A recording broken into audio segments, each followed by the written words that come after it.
Aduh teman-teman semuanya, saya minta maaf, para narasumber minta maaf. Selamat datang kembali.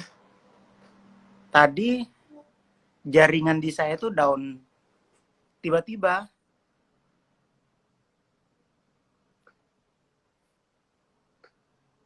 Padahal pembahasannya sudah sangat menarik. Halo Mbak. Aduh, mohon maaf sekali ya Mbak. Ya nggak apa-apa. Tadi kami hampir saja menjadi host sendiri tadi.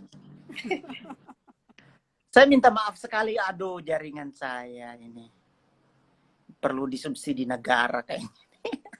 Iya, mudah-mudahan tidak terkorupsi ya. Oke, mudah-mudahan tidak terkorupsi kali ini. Mudah-mudahan lebih baik lagi ya. Ya. Padahal tadi sudah nyambung, sudah seru ya kan pembicaraannya. Aduh, minta maaf Mbak. Kita malah jadi kita kayak orang di warung kopi, kita ngobrol aja sendiri ya. Oh, Kak gitu ya? Irna ya. Iya. Padahal saya masuk lagi itu sudah tidak bisa sama Mbak sekalian gitu. Jadi kayak dia cuman loading gitu. Iya betul. Tadi cuma loading aja. Oke, baik. Kita lanjut Meetingnya aja, belum. Mbak. Nggak apa-apa ya? Iya. Meeting belum masuk sih. Sambil jalan kali ya, nanti kami bisa masuk. Iya. Oke. Ya, jadi ke pertanyaan yang selanjutnya tadi tuh Mbak Irna, itu soal apa namanya, stigma ya. Kenapa di dalam masyarakat kita itu masih terjadi stigma seperti itu, dan apakah kalau dari pandangannya Mbak Irna itu apakah stigma itu juga lalu masih banyak dalam misalnya pembuatan kebijakan ya di pemerintahan atau mungkin di lingkungan sekitar kita yang memang sifatnya adalah kebijakan-kebijakan itu berdampak ya luas ke masyarakat di sekitar itu. Silakan Mbak. Ya tadi udah disinggung sedikit sih sebenarnya ya, karena mau nggak mau pola hubungan yang tidak adil atau kita sebut sebagai diskriminasi atas dasar jenis kelamin itu, yang kalau kita sering sebut itu adalah ketidakadilan, ya mau nggak mau akan memberikan dampak yang berbeda ya untuk perempuan. Saya pikir kayak gitu. Perempuan itu kemudian menjadi sangat rentan untuk kasus-kasus yang dianggap orang itu kasus yang biasa. Nah, misalnya kayak ini aja, untuk anak sekolah ya Mbak Judit ya, misalnya ibu-ibu ini kan karena kita masih di dalam pola patriarki yang mengatakan bahwa hak asuh adalah miliknya perempuan. Jadi ketika sekolah pun itu suami kan nggak mau tahu gitu, laki-laki nggak mau tahu, taunya yang nganter, jemput, nyiapkan segala macam itu adalah perempuan. Nah itu sebenarnya perempuan sangat rentan sekali mengalami menjadi korban atau melakukan bahkan tindak korupsi. Misalnya korupsi yang kecil aja, misalnya nggak sengaja, itu adalah kemudian yang kalau kita sering sampaikan di ketika kita sosialisasi mengedukasi masyarakat adalah misalnya kayak hal kecil memberikan hadiah untuk gurunya. Nah, di dalam proses misalnya atau institusi pendidikan. Nah itu kan sebenarnya mau tidak mau membuat perempuan terjebak di dalam perilaku koruptif itu. Nah dan akhirnya juga itu membuat orang berpikir bahwa perempuan ini pinter loh untuk melakukan tindakan-tindakan yang menguntungkan misalnya seperti itu, dan itu akan terbawa ke ranah lebih besar lagi dari satu posisi digunakan sebagai alat untuk melakukan korupsi karena dianggap bahwa perempuan mempunyai kelebihan seperti itu, atau dia kemudian di posisi itu orang akan kemudian membuat berpikir bahwa nggak usah dia masukin perempuan gitu. Hati-hati perempuan di dalam posisi itu karena nanti dia akan melakukan gini. Nah itu yang sebenarnya saya pikir sangat kuat ketika kita bicara terhadap korupsi di masyarakat kita.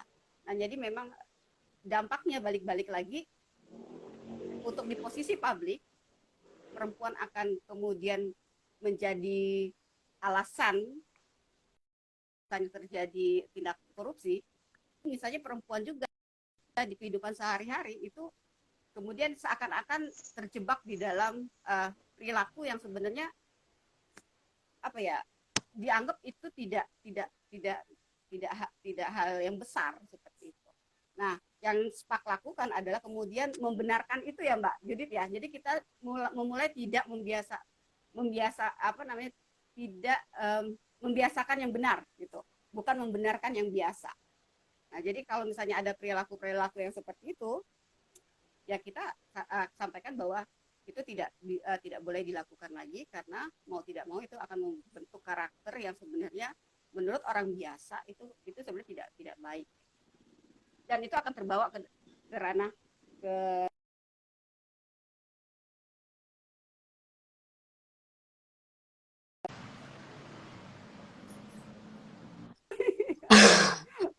betul.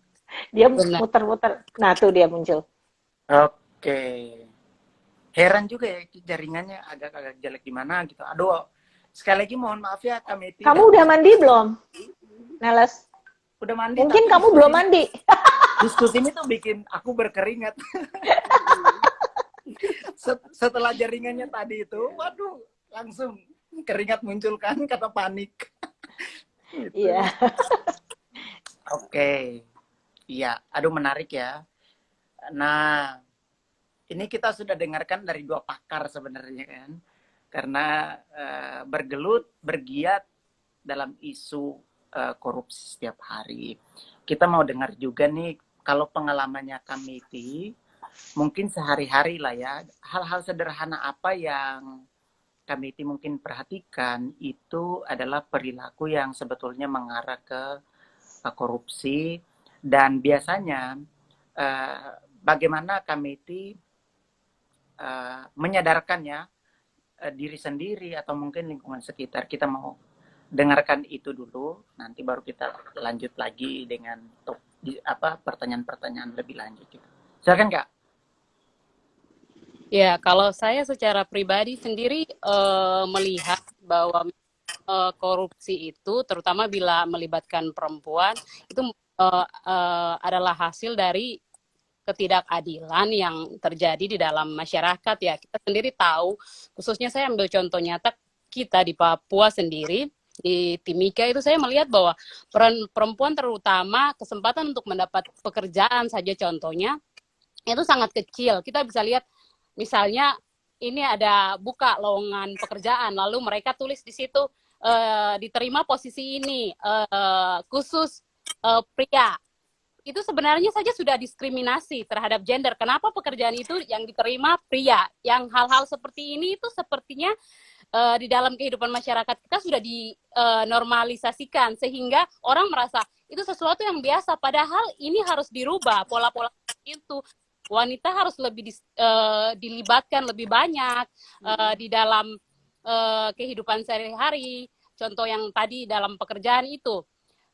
Kaitannya dengan korupsi menurut saya, sehingga akhirnya misalnya wanita dia rasa tidak ada cara lain untuk saya mendapatkan posisi itu kalau saya tidak misalnya bayar suap. Ini kita cari saja yang tim recruitingnya mana, kita bayar saja biar saya bisa masuk ke situ, karena kita tahu bahwa kalau tidak itu pasti bukan saya yang dapat. Misalnya itu menurut saya contoh yang nyata, dan menurut saya untuk mengurangi itu juga kita bisa melibatkan perempuan lebih banyak ya di dalam kehidupan sosial dan masyarakat, dan juga bukan hanya di bidang pekerjaan itu saja, di dalam rumah pun kita bisa lihat ya bahwa pengambilan keputusan misalnya antara suami dan istri saja, biasanya suami merasa bahwa saya yang bisa, kamu ini bukan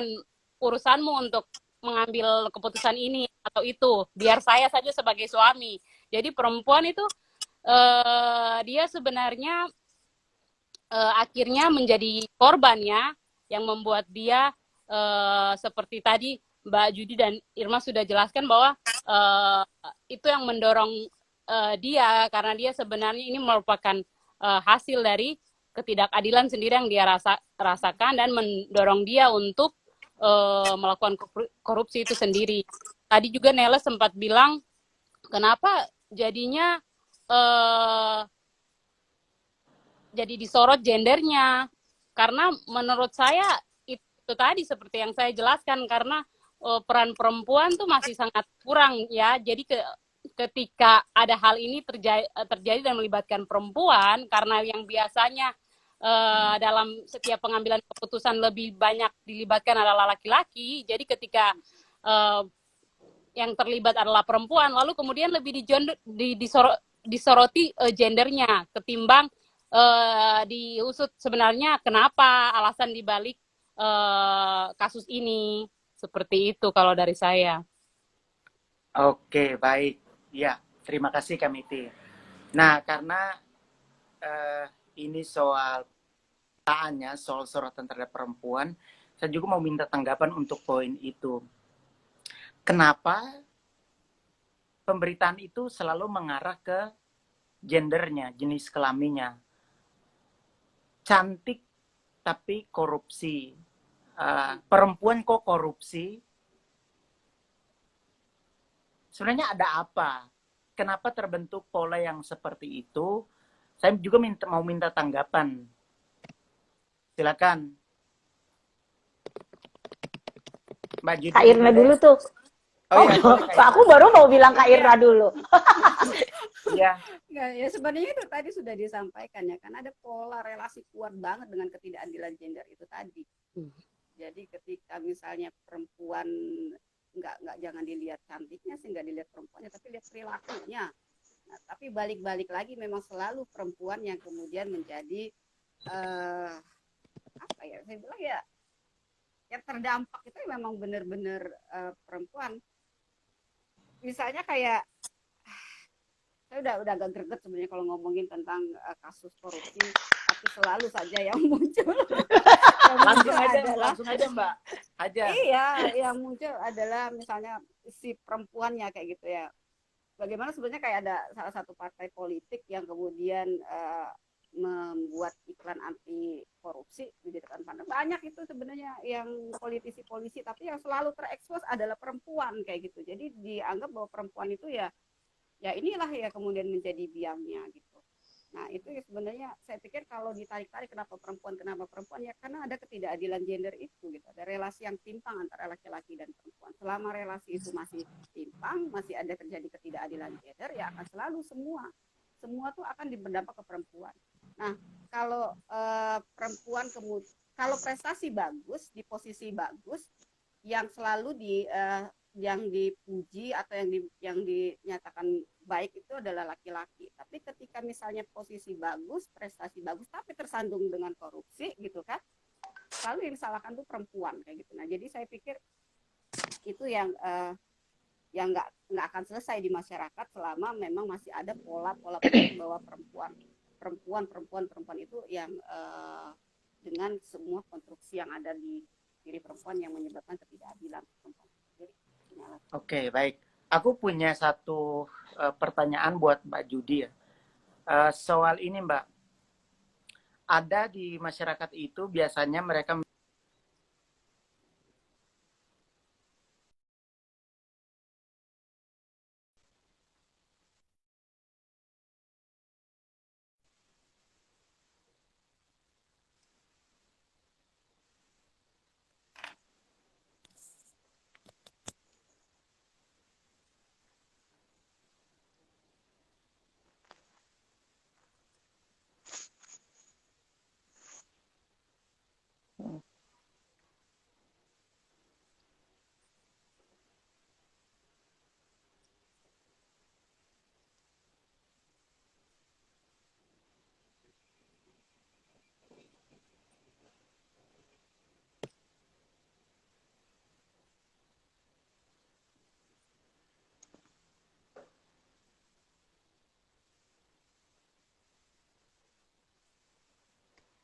Ya, terima kasih. Ini tuh kayak aku apa namanya kalau lagi training tentang SPAK ya, TUT SPAK 34 provinsi, dari Aceh sampai Papua, semua pertanyaannya sama. Artinya gini, kenapa ya SPAK itu hanya untuk perempuan? Halo, ya? Nggak kedengeran ya? Jelas banget, Mbak Yudi. Ini Kedengeran kan? ini banyak yang komen tapi katanya suaranya nggak kedengaran banyak. Oke, sekarang kedengeran nggak? Kedengeran? Meti bisa denger aku nggak? Dengar, saya dengar. Oke. Iya, saya dengar. Kak Irna? Saya Dengar. saya takutnya yang pendengarnya ini yang malah yang nggak di rumah nggak bisa dengar. Aku dengar. Jadi ini aku coba mengurai ya, karena sebenarnya antara perempuan, korupsi, stigma sosial, kemudian alasan yang dibuat-buat gitu ya, laki-laki korupsi karena perempuannya itu kayak dari Sabang sampai Merauke itu kurang lebih pertanyaannya sama. Di setiap TOT saya selalu bilang, kalau ada pertanyaan kayak gitu ya, kenapa sih SPAK gitu untuk perempuan? Karena perempuan, ini perempuan loh yang nanya ya. Ini perempuan, bukan laki-laki yang nanya. Emang karena perempuan itu yang menyebabkan laki-laki korupsi ya gitu. Nah, ada jawab, saya selalu bilang gini, kalau laki-laki di seluruh dunia Indonesia ini kan mengaku kepala keluarga, bener nggak? Nanti Neles kalau berumah tangga, kalau Neles berumah tangga nanti ngakunya juga kepala keluarga, ya. Kepala keluarga itu kan pemimpin, bener nggak? Ini kalau kita lihat logikanya ya, kepala keluarga itu kan pemimpin. Saya akan balikin gitu. Kalau kamu benar-benar kepala keluarga, benar-benar pemimpin, masa iya kamu bisa disetir sama istri kamu yang katanya bukan pemimpin? Jadi, kamu adalah pemimpin yang gagal kalau sampai kamu korupsi karena istrimu meminta segala macam. Gitu ya. Jangan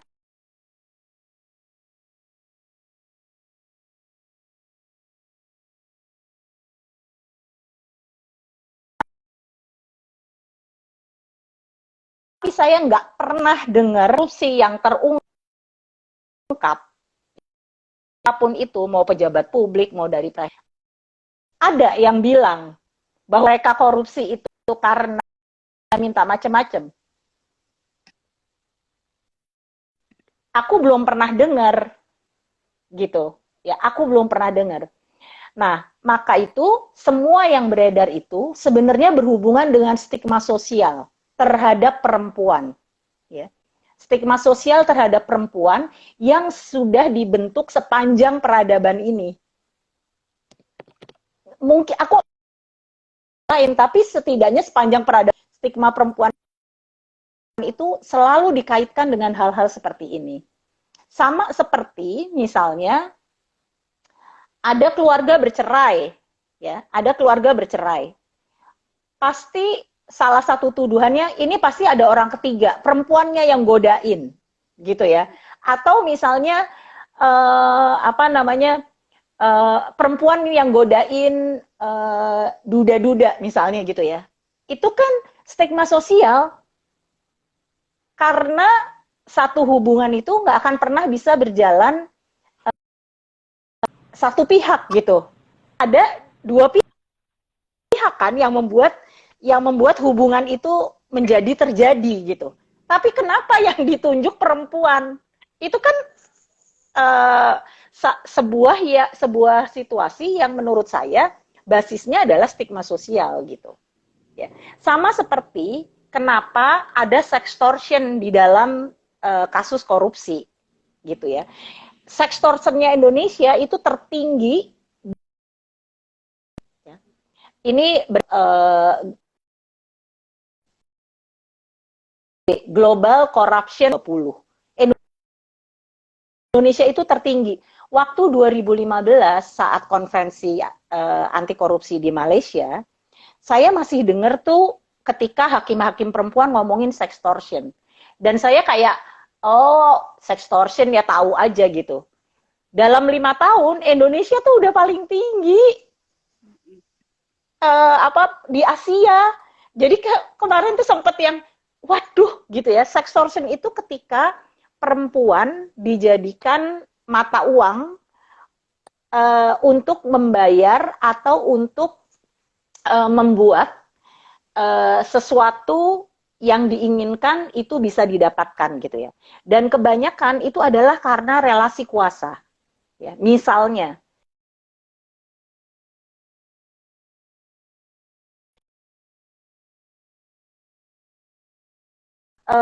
ada orang Medan yang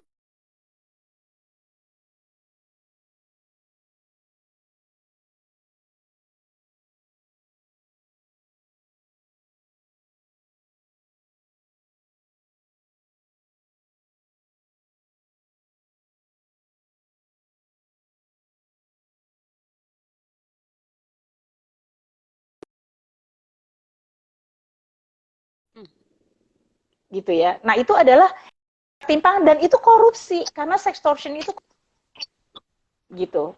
Nah, ini yang apa namanya perempuan menjadi korban dan pelaku itu banyak sekali yang kita tidak menyadari dan juga apa namanya situasi apa namanya maskulinitas yang apa namanya tuh ya yang membabi buta membuat kondisi ini makin parah gitu. Nah, itu sebabnya kalau waktu kita memikirkan tentang gerakan saya perempuan anti korupsi, kita ingin membalik gitu. Di mana perempuan-perempuan ini kita nih bisa menjadi agen perubahan untuk mencegah korupsi gitu. Nah, itu yang perlu di apa ya namanya dipikirkan gitu ya. Tapi kan kalau tadi di Papua itu apa namanya posisi tertentu hanya untuk laki-laki, itu kan namanya melanggengkan ketidakseimbangan ya, melanggengkan ketidakadilan, melanggengkan kekuasaan yang maskulin gitu. Dan itu sebenarnya bukan cuma soal dia tidak adil, maksudnya itu tuh melanggar equal opportunity tuh kalau di dalam manajemen human resource gitu. Nggak boleh banget itu sebenarnya. Nah, kan persoalannya adalah kemudian sampai kapan ini akan berjalan kalau kita tidak mengintervensi. Kekuasaan itu akan terus tuh kayak begitu gitu jadinya. Mungkin itu ya jadi rumit sih memang. Oke, Jadi, Mbak bisa dijelaskan nggak? Apa tuh? Aku jadi ingat tentang gratifikasi seksual ya. Bagaimana Ya. sebenarnya ketika pejabat atau misalnya pihak yang terkena itu dan itu stigmanya juga ke perempuan. Jadi nggak ada hubungannya sama sekali, tapi selalu dibalikin bahwa ya itu lagi. Nah itu pasti itu dia mendapatkan gratifikasi seksual karena perempuan istrinya di rumah tidak bisa seperti ini, tidak bisa. Iya. Nah itu sebenarnya saya pikir juga kemudian balik-balik lagi ke perempuan lagi gitu, yang tidak ada hubungannya dengan misalnya tadi yang disebut perempuannya boros atau apa kayak gitu ya. Oke, saya biar ngomongin tentang dampak korupsi terhadap perempuan ini agak gimana gitu Mbak Judit ya. Semuanya kena gitu. Betul. Kita kena. Makanya menjadi penting untuk perempuan beneran tahu tentang korupsi dan anti korupsi. Otherwise kita akan terus menjadi apa namanya korban atau menjadi yang disalahkan gitu. Karena sebenarnya misalnya ketika terjadi sextortion ya, dan perempuan itu menjadi mata uang atau alat tukar, dia pasti akan terseret, si perempuan ini akan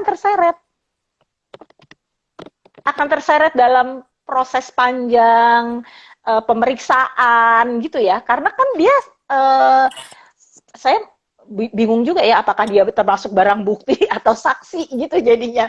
Tapi kan maksud saya itu yang harus dimengerti karena kan aliran uang untuk membayar perempuan ini kan itu aliran yang ditelusuri dalam proses pembuktian korupsi gitu. Nah itu yang kadang-kadang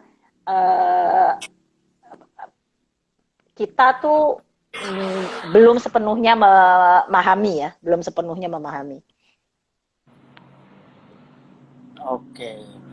Sebenarnya mungkin kondisinya itu sama saja ya, ketika misalnya nih ya, ada stigma di masyarakat yang mengatakan bahwa mungkin karena tuntutannya dari sisi pengeluaran untuk kecantikan dan seterusnya, itu kan maksudnya stigma kan. Sama saja kan sebenarnya kalau kita membalikan kondisinya adalah kan banyak juga ya koruptor yang laki-laki itu membelikan sepeda yang harganya mahal karena kan senang juga kan punya koleksi-koleksi seperti itu. Jadi mungkin Ya. ini bisa jadi Tapi stigma satu. sosial itu nggak kena ke mereka. Iya Stigma betul. sosialnya tuh ke perempuan. Iya betul. Nah itu yang tadi memang sudah terjawab ya, ternyata itu persoalan dari sisi budaya, dari sisi sosial yang mungkin kita sudah bentuk ya dari sekian lama. Nah, artinya sepanjang peradaban kita memang sudah terbentuk. Nah ini juga yang diharapkan diskusi ini bisa memberikan semacam pemahaman ke kita bahwa korupsi tidak mengenal gender, bahwa stigma itu tidak benar adanya gitu kan. Oke, saya mau minta tanggapan dari Kamiti lagi. Jadi sekarang kondisinya adalah ada perempuan yang dijadikan sebagai alat transaksi. Dalam tanda kutip ya, alat transaksi. Dia tuh menjadi objek hiburan, objek menjadi hadiah dalam tanda kutip ya. Nah ini kalau Kamiti sendiri, bagaimana melihat posisi perempuan yang dijadikan sebagai objek tersebut? Apakah ini tidak kemudian memperburuk atau memperburuk stigma, ataukah memang mungkin pertanyaannya juga adalah mungkin perempuannya juga mau kok gitu. Meskipun ini memang sekali lagi ya, saya harus memberikan semacam apa ya, ini ya, keterangan tambahan bahwa mungkin perempuan tersebut kan dia sudah dijamin bahwa dia menjadi bagian dari transaksi ya, tapi juga dia akan mendapatkan banyak manfaat dari situ karena kan dia dibayar dan seterusnya. Ini gimana pandangan Kamiti melihat hal seperti ini?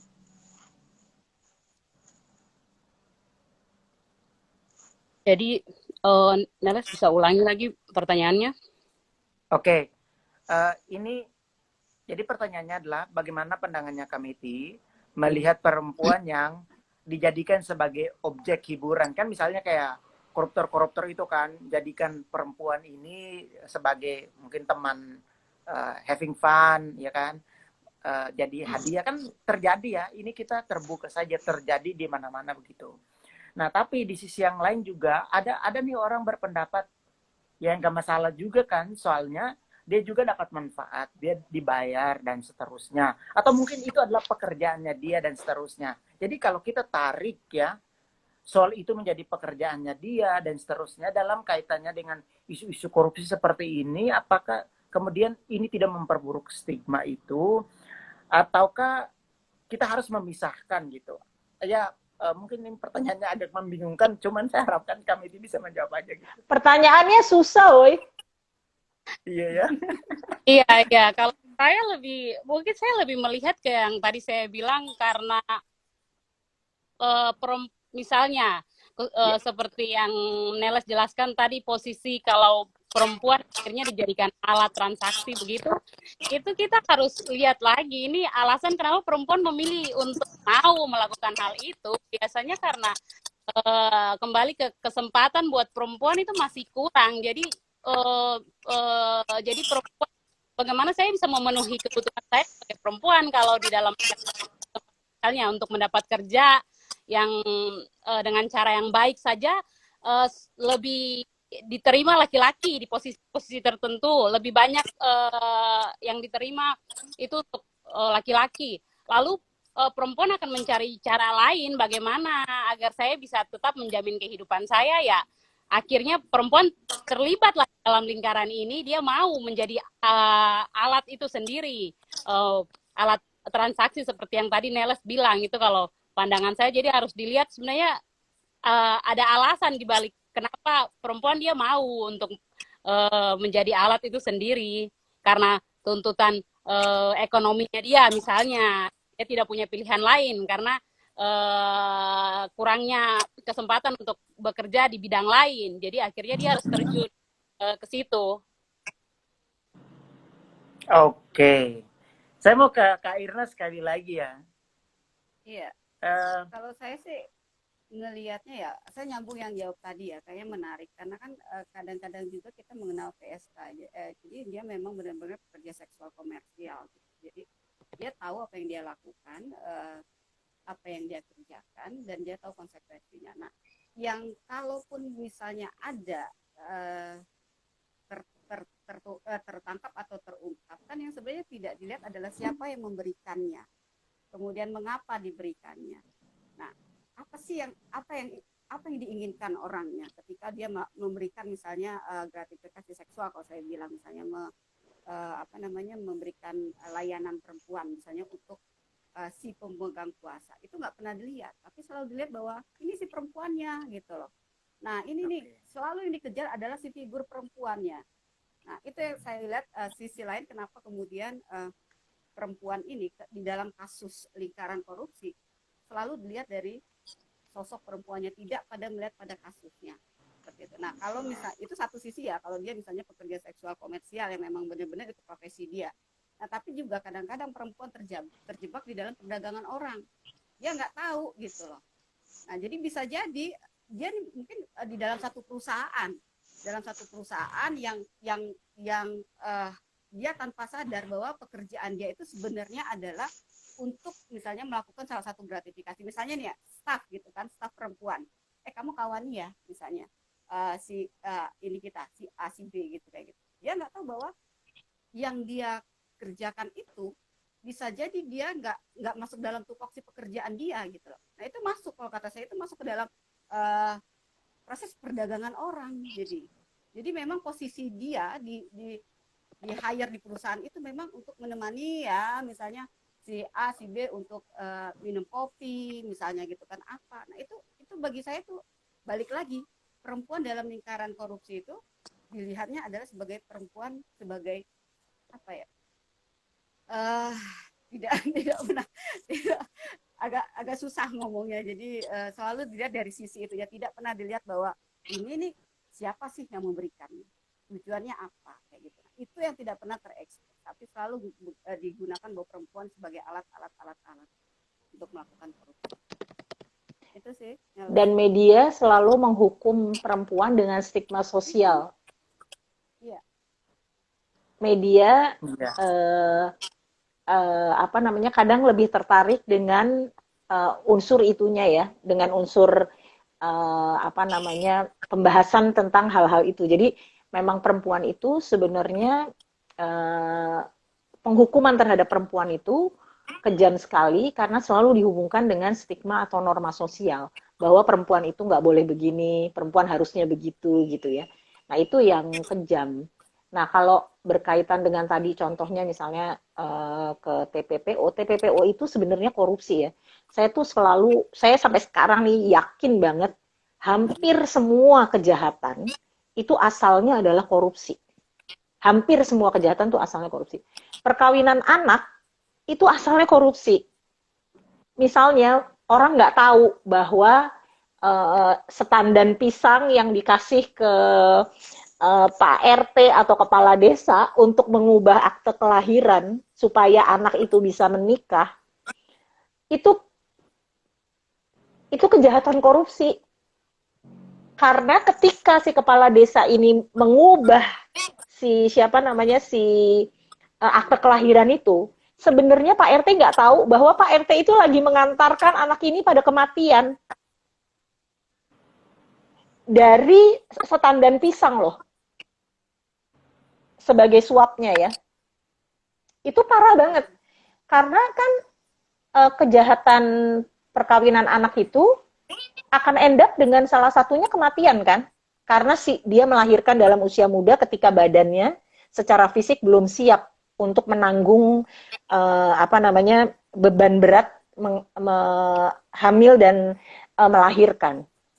Itu satu, kemungkinannya mati. Atau kemungkinannya dia menjadi pekerja seks di luar kota atau luar negeri, berhubungan dengan TPPO.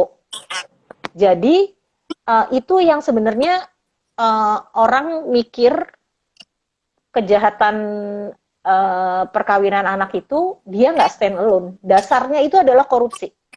TPPO, di mana kemudian banyak sekali sextortion juga, itu juga. Jadi untuk mendapatkan izin, misalnya nih ya polisi perbatasan, untuk memberikan izin, dia minta untuk berhubungan seksual dengan perempuan ini supaya dia bisa kasih izin. Itu sextortion. Atau karena dia menggunakan relasi kuasanya. Gitu. Kan dia nih yang punya ya, atau sipir penjara. Ya, itu juga banyak. Nggak usah jauh-jauh, atasan sama bawahan. Misalnya ya, kamu tolong ini dong gitu ya. Saya mau ini misalnya gitu ya, yang sifatnya melecehkan gitu. Kalau kamu nggak mau, nanti ketika saya misalnya ya ke Neles nih, atasan saya bilang, Pak, tolong dong saya jangan dimutasi ke Papua misalnya ya. Tolong saya dimutasinya ke daerah Jawa aja ya. Nah itu, pimpinan yang korup langsung mengambil kesempatan untuk melecehkan dengan ancaman, kalau kamu nggak memenuhi permintaan saya mutasi kamu loh ke Papua. Nah, yang mungkin banyak dari perempuan nggak tahu bahwa itu sebenarnya bisa diadukan sebagai korupsi karena itu sextortion. Tapi di kita di undang-undangnya juga belum ada. Ya, makanya tuh Persatuan Hakim-Hakim Perempuan Dunia itu mengadakan gerakan naming, shaming untuk mengakhiri sextortion. Jadi sebutin siapa pejabat itu, permalukan dia untuk menghentikan sextortion. Karena kalau enggak, dia akan melakukan hal yang sama pada banyak perempuan. Gitu. Nah, ini tuh sebenarnya dia udah masuk di dalam terminologi korupsi, tapi di kita belum. Ya. Sama seperti banyak sekali gratifikasi yang tidak bisa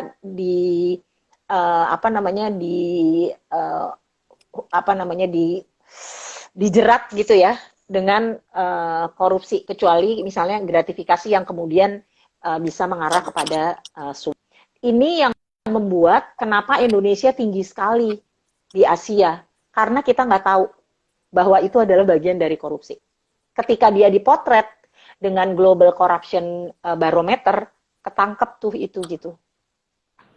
Dan itu banyak sekali kan terjadi di daerah-daerah. Mungkin di Papua juga banyak.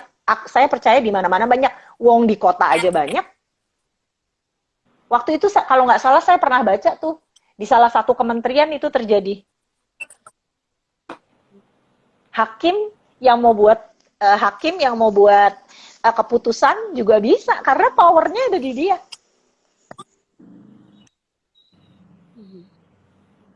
Itu menakutkan sekali buat perempuan. Saya rasa beneran penting tuh untuk berani. Makanya gerakan-gerakan perempuan kayak SPAK dan gerakan perempuan yang lain, teman-teman yang ada di gerakan perempuan itu perlu bersatu untuk membangun keberanian. Karena perempuan begitu berani, dia dihajar sama stigma sosial, sama media. Kalau kita nggak berani, kalau kita nggak bersatu, kita nggak berani, ini akan terus kayak begini. Karena media juga seringkali nggak berpihak pada perempuan. Sedih. Kesel sih, bukan sedih. Tapi itu persoalan bahwa memang, tadi Meti udah bilang tuh dengan jelas, bahwa ruang pendidikan atau ruang berbagi pengetahuan tentang hal ini itu masih sangat terbatas. Jadi ini terima kasih banget sama Tapele yang membuka ruang seperti ini. Aduh, luar biasa. Pemaparan yang sangat mencerahkan dari ketiga narasumber kita. Tapi saya mau ke Kamiti lagi. Kalau dari pengamatan Kamiti nih, apa sebenarnya yang menjadi faktor? Gini deh, kita mau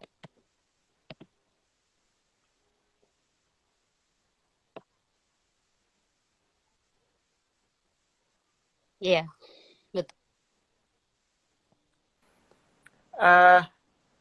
Kamiti melihat faktor apa sebenarnya yang paling mempengaruhi terbentuknya mungkin ekosistem ya yang kemudian bisa memojokkan perempuan begitu. Misalnya kan kayak kita dari melihat suatu pekerjaan saja itu sudah bias begitu. Nah, apalagi dalam isu-isu seperti ini. Silakan, Kak. Iya, iya.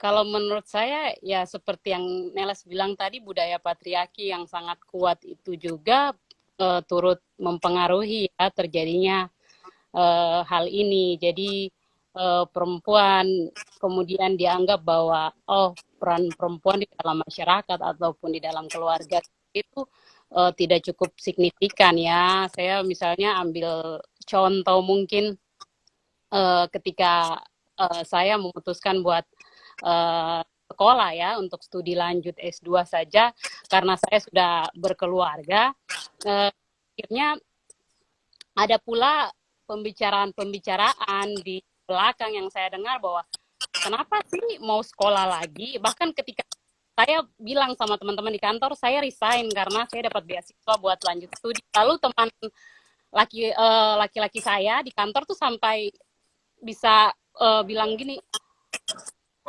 siapa sih suami kamu? Saya kok penasaran pengen ketemu laki-laki siapa sih yang mau mengizinkan istrinya buat sekolah lagi jauh pula kayak gitu. Jadi ini dirasa bahwa di dalam masyarakat kita sendiri itu sepertinya perempuan itu tidak harus berpendidikan tinggi misalnya.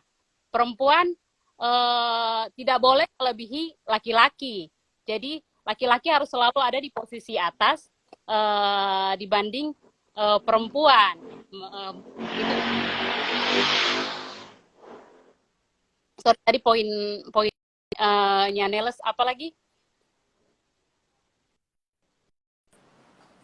Poin pertanyaannya Neles, sorry kan. Kayaknya ada. Neles kayaknya freezing ya. Posisinya ganteng. Udah jaga kalau freezing biar pas posisinya bagus ya.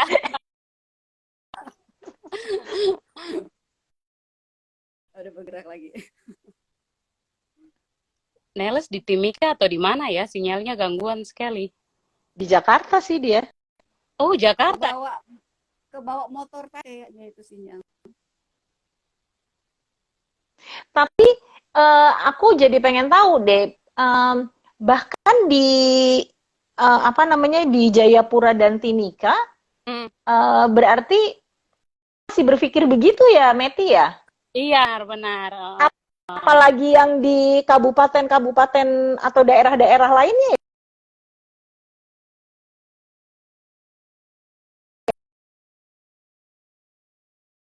Bahkan surprise juga. Ya, yang penting pendidikan dasar. Padahal kebanyakan kita tidak melihat bahwa nanti itu berdampak terhadap pola asuh di dalam keluarga kan. Kita lihat peran pengasuh anak, misalnya kalau latar belakang pendidikannya saja kurang, apakah akan dengan baik bisa menunjang anak itu atau tidak kan? Sebenarnya sangat penting, tapi saya rasa mungkin ya itu kembali lagi karena budaya kita dirasa masih bukan hal yang biasa ya kalau perempuan itu mau lebih banyak belajar atau mau jadi cuma pria yang eh, dianggap